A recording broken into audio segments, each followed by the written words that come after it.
أنا عبد العزيز بجرب معاكم شيء وايد مهم.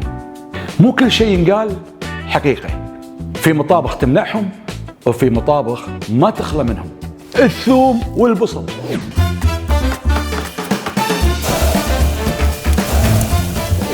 هل هم سر الصحة أم سبب أمراض أم سبب الرائحة؟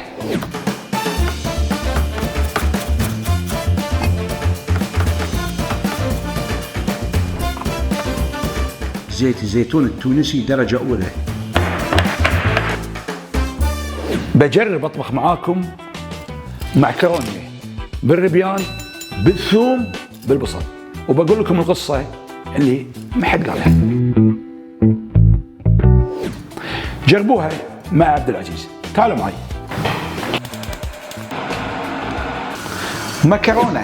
معكرونة شو تسمونها؟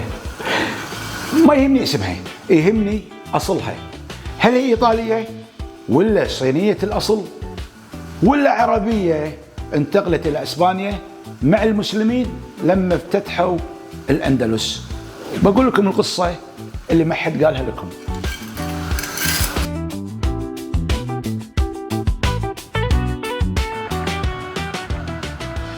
المؤكد الإيطاليين طوروا المكرونة.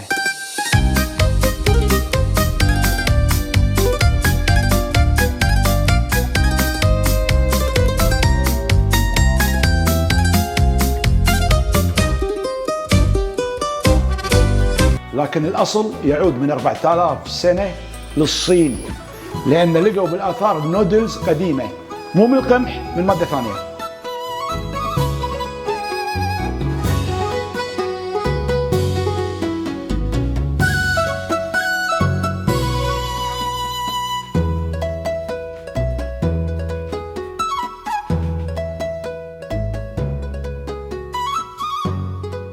أما العرب لما افتتحوا الأندلس هم اللي جففوها.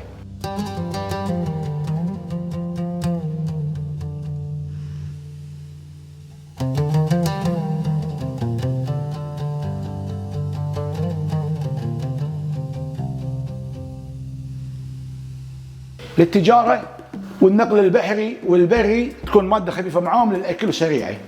أما الإيطاليين طوروها في العصور الوسطى.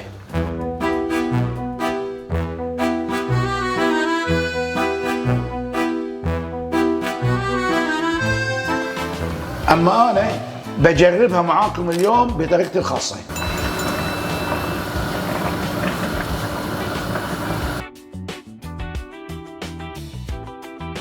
حبيت المكرونة من المطبخ الإيطالي،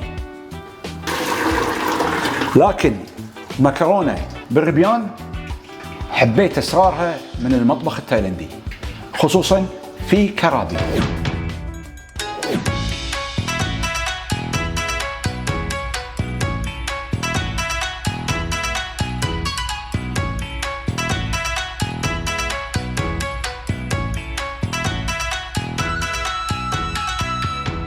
المطبخ التايلندي يعتمد على النار والمقلاة، خصوصا أكل الشوارع.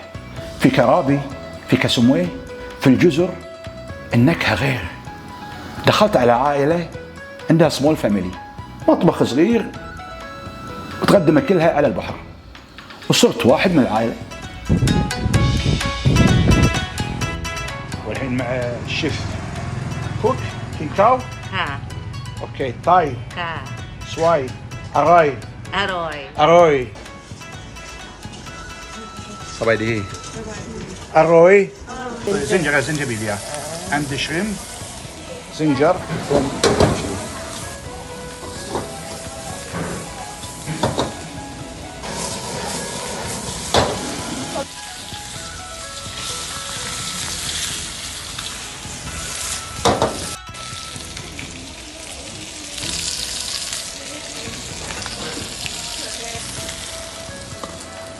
ما شاء الله. الأكل التايلندي الشعبي لذيذ وصحي وكله خضرة، فيتامينات، سمك. سلام. الجزر. تعال ايش حاجة هذا؟ تعال. وعلموني الطبخة. لما رجعت الكويت حبيت أجربها معاكم وأعلمكم أسرارها بطريقتي الخاصة. أي طبخة تشتهونها تبدأ بنار وحرارتها قرارة. هذا اللي تعلمته بالمطبخ التايلندي. قبل لا نحط الزيت حطينا الماء. في الحقيقة الثوم في مادة الإليسين، هذه المادة تساعد القلب لكن ما توسع الشرايين. المشكلة لا بالثوم ولا بالبصل، بالاعتدال، بالتوازن. إذا ضبطت التوازن الجسم بيستفيد وما في أي ضرر، وتقدر تاكله قبل لا تروح أي مناسبة أو قبل لا تروح تصلي. زيت الزيتون بس للسلطات ولا ممكن نطبخ فيه؟ عبد العزيز بيجرب وبنشوف. بسم الله الرحمن.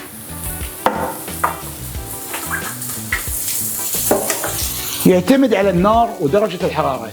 لا تحرقون زيت الزيتون، الحرارة تلعب دور كبير في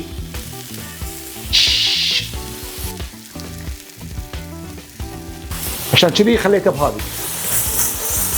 كل ساعة نزل شوية عشان ما يقول يحترق.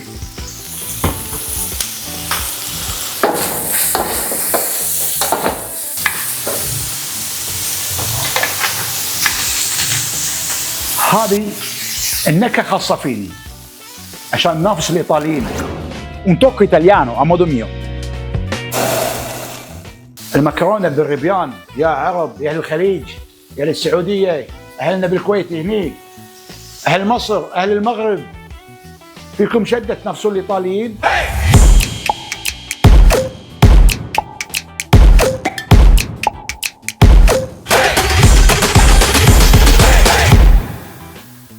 فلا بد انكم تتميزون، واليوم بنجرب شو دا تميز. شو المانع بعد 2000 سنة يقولون مكرونة عبد العزيز. عشاق الفلفل، انا احط شوية فلفل. هالاكلة ترى لي انا بس مو احد ثاني، وبجرب. اذا يوم ثاني قمت ورحت الدوام راح انصحكم فيها. شوية زنجبيل،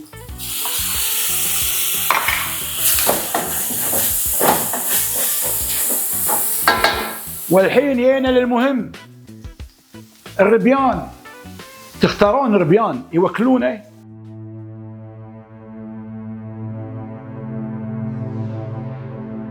ولا ربيان يختار اكله؟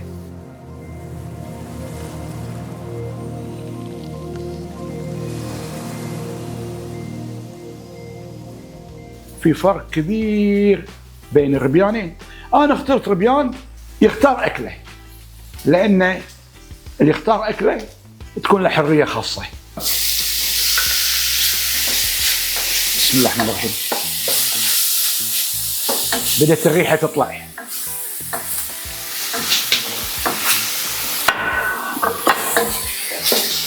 لين ياخذ لون.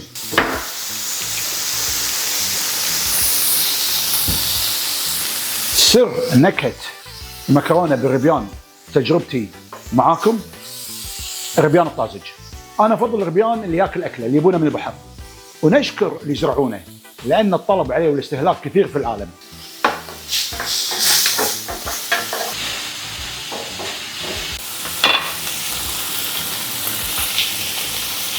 الحين بحط الطماط.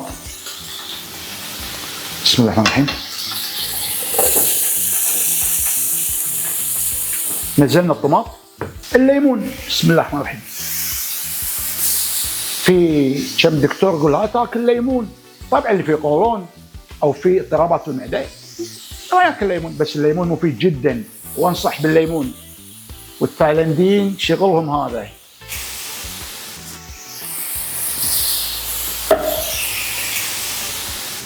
المكرونه بعد ما فحناها وجاهزه راح نحطها على اكلتنا.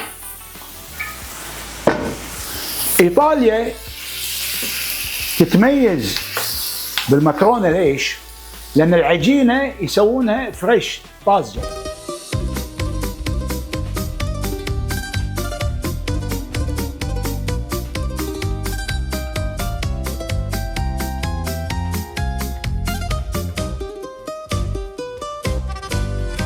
اما احنا نجيبها منتج وطني تكون معموله وعلى فكره المواد الاوليه لعمل المكرونه عندنا ممتازه جدا، ولكن غير طازجه لما انت تجيب العجينه وتخلطها. ما شفتوا الايطاليين شلون يحطون العجينه ويطلعون منها عواده المكرونه السباكيتي. وصلنا للخيار الصعب، اما تكون بيضة او حمراء يسمونها الفريدو، كريمه بس احط الكريمه معاها صارت الفريدو.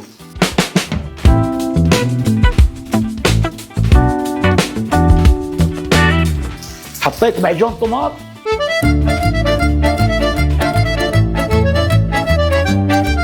شو تفضلون؟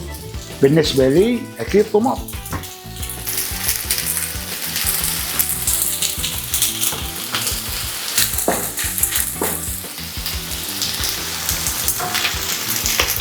زيت زيتون تونسي اصلي، وممكن حالاته بعد يجيك من فلسطين.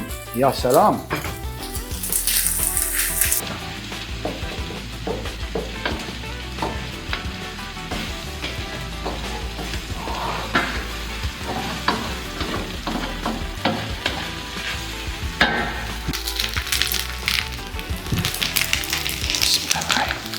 بسم الله الرحمن الرحيم.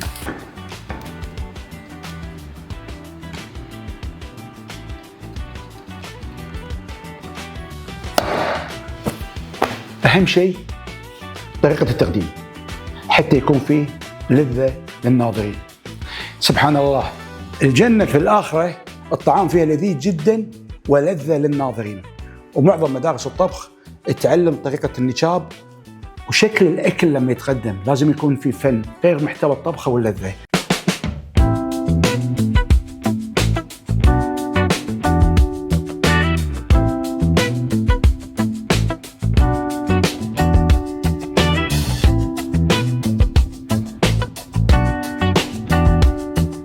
لذلك نهتم جدا في طريقة التقديم.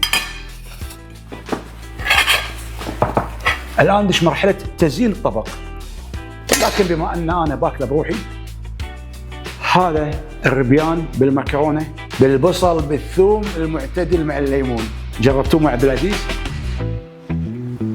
إذا عجبكم الفيديو حطوا لي لايك وادعموني واشتركوا بالقناة.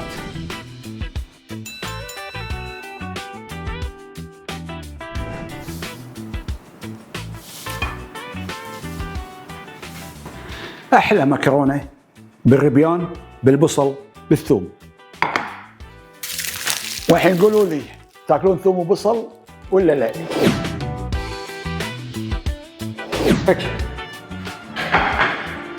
مكريتو ربيانيتو على طريقة يجرب عبد العزيز معاكم انتم. مكرونة بالربيان بالثوم بالبصل.